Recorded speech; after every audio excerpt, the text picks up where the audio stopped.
Good afternoon, viewers of the Chico Army and any new viewers. My name is Tyler Swope of Chico Crypto, and welcome to the one and only crypto, and of course, a cold one. Today's featured brewski comes from Founders Brewing. It's their all-day IPA, a Sessions IPA ale, it sounds like. Already have her poured, not brewed. I didn't brew this myself. It's good. It's got a little citrus. Cap game. Let's go, Tyler. Damn it. So, a hot topic and a crypto that has been pumping like a garbage truck ready to dump. The crypto I'm sure you're aware of is Holochain. And just by looking at the price chart from the past week, you can see the price has been getting pumped day after day for the past few. Now, is this a pump and dump, or is this the market catching on to some revolutionary technology? Those are the questions that jumped into my head yesterday morning, so today I would like to analyze what Holochain brings to the table and if it's a good idea to keep this coin on our radar. What can Holochain be described as? Well, the best way is Holochain is not a blockchain, and their white paper explains the two were built for fundamentally different use cases. The blockchain needs to keep a global consensus, and this is done because every node of the network maintains the same state of the network, which is protected by some sort of work, mining, staking, authority. Holochain is different. It does away with the blockchain but uses some of the technology. They combine number 1, hashing, number 2, digital signatures, and number 3, distributed hash tables to form their own tamper-proof distributed ledger. And it's quite different than normal blockchains. To understand it, we need to look at what of each of these three things do. So hashing, it's a technique that collapses a bunch of data into a type of alphanumerical fingerprint.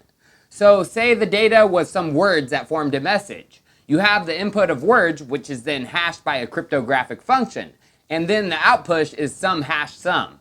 Changing just one word, the message would no longer match the proper hash. For computer systems, say you download an application. If you make sure you download it with the proper hash, you're making sure there's no viruses or malware attached to it. The second piece of Holochain is digital signatures, which is based on dual key cryptography. Dual key cryptography is a basic but highly used technique in computer science. With this, there is a public key, like a username, that is shared with the world, and a private key, like a password, that is not and is highly protected. So digital signatures are a way for a person to access data or a message. Data goes through a hash function to make a hash, which is then encrypted using the signer's, or let's say application provider's, private key. They are the only ones that have access to it. So this creates a digital signature, which can represent a certificate of true data. So if a user wants to download the data and make sure it's safe and not altered in any way, they can look at the signature, decrypt with the signer's or application owner's public key. This would then decrypt the hash, which they could then verify as equal, meaning the data enclosed with the signature is what the signer provided. If the data or message was altered in some way, the signature wouldn't check out. If someone tried to sign the message without knowing the private key, they couldn't. So number 3, distributed hash tables. It's a class of distributed systems that provide a lookup service that allows any participating node in a network the ability to retrieve the values associated with a given hash key. A basic example of this, a node just asks its peers on a network who has a file with hash 24AE22XY. The node then downloads chunks of the file based on whoever it has near them and then combines them to form a full file. So Holochain, they are creating a peer-to-peer distributed hash table combined with digital signatures and hashing functions. Hashing ensures data transferred is exactly what was requested. Digital signatures ensure no one can mess with a ledger, for example, without leaving a trail of signatures. And the distributed hash table decentralizes the storage of data, so it's hosted by the community instead of centralized servers and by large enterprise companies. Global consensus is not managed by everyone. Every participant in the system has their own signed hash chain, which is countersigned for transactions involving others. After any data is signed onto a local chain, it is shared with the peer-to-peer distributed hash table. All nodes in the network run the same validation rules, and if one of those break the rules, the hash table rejects their data and their chain is forked away from the Holochain. Each application built will be its own P2P distributed hash table away from the main Holochain. This means consensus rules don't apply and transactions per second do not matter. Holochain admits the project is good for certain types of dApps, where you can share collaborative data without a centralized control, such as social networks, supply chains, cooperatives, P2P platforms, collective intelligence, and even more. And that even more includes a mutual credit cryptocurrencies. So let's get into that, the currency portion of Holochain. Holochain ran an ICO where investors got temporary ERC20 tokens called Holo tokens, and these are transferable to the actual currency of the platform, Holofuel. Holochain explains that currencies, including Bitcoin, are based on fiat. Tokens are minted by line of code, and the resulting tokens are traded for fiat.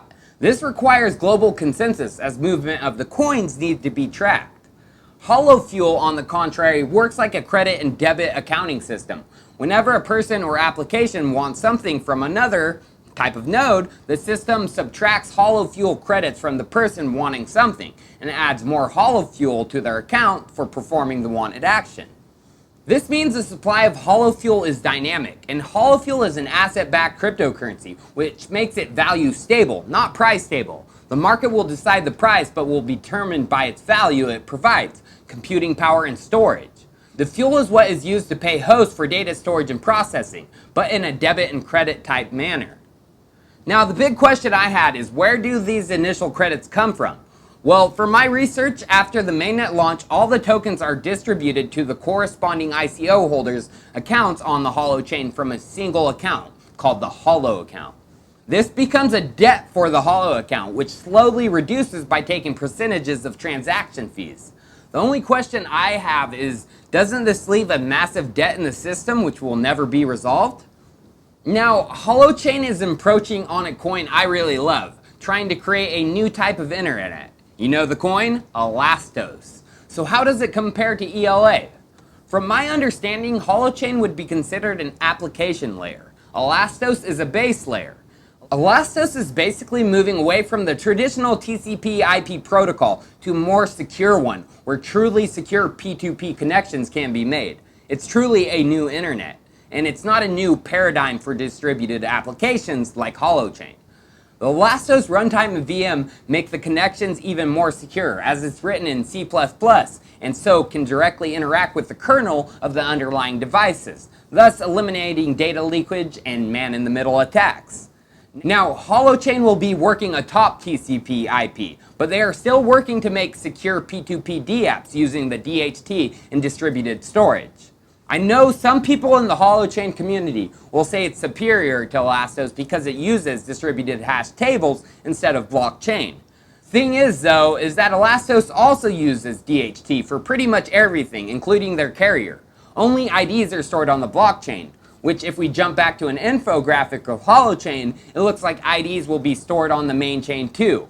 The question I have here is, how are those IDs secure if the blockchain's not securing them? It's obvious Holochain and Elastos have very similar goals, and there are way more aspects to both projects. And of course, this is just a very general overview of the two. The devil will be in the details. I think Elastos is more developed and has thought through more aspects in general, and it's a way more grand vision than Holochain. But Holochain has very interesting propositions for application environments and ecosystem. I am very intrigued to see how this develops for both of them. Maybe there won't be one without the other. Cheers, and as always, I'll see you tomorrow.